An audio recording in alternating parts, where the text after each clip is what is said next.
So dito po tayo kapatid sa lesson.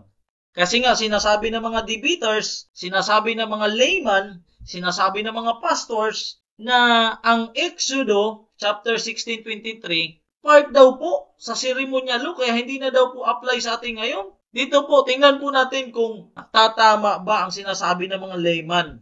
Tatama ba ang sinasabi ng mga pastors? Tatama ba ang sinasabi ng mga debaters na ang Exodo chapter 23 ay hindi apply sa atin ngayon, kundi apply sa ancient Israel, ay part din daw siya ng ceremonial law? No, kapatid.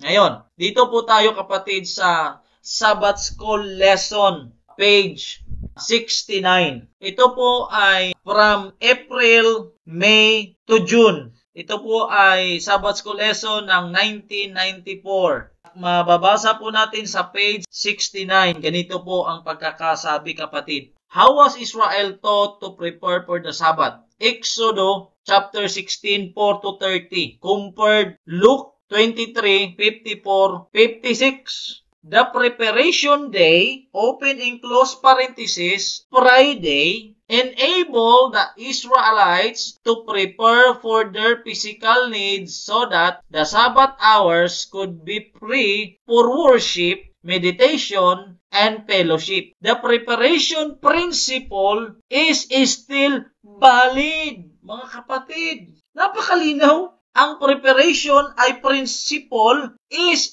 still valid. Ngayon, para mabali po ng mga debaters, ng mga layman at pastors, ito pong word na valid, dapat po makakabasa kayo ng word invalid, mga kapatid. So, mababali lang po itong pangungusap kung meron po kayong mababasa na invalid. Yun po ang makapag-refute sa statement na ito. Kung meron po kayong mababasa na invalid. Okay, babasahin po natin ulit.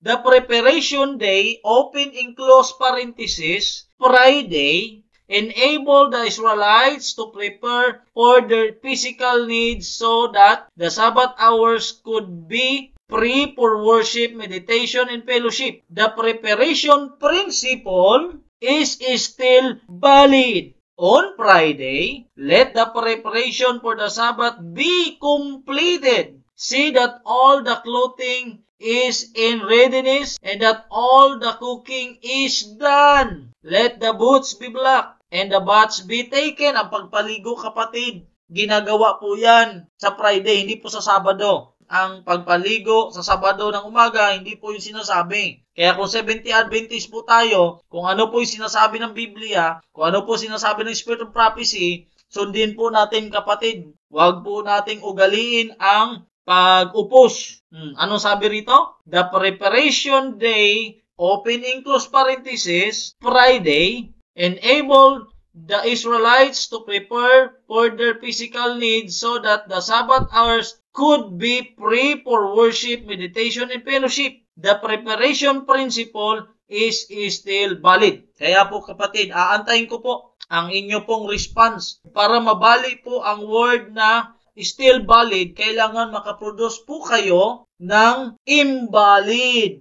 Pero kung wala po kayong maipoproduce na word na invalid, hindi po ninyo magigiba ito. Ito po ay mananatiling valid.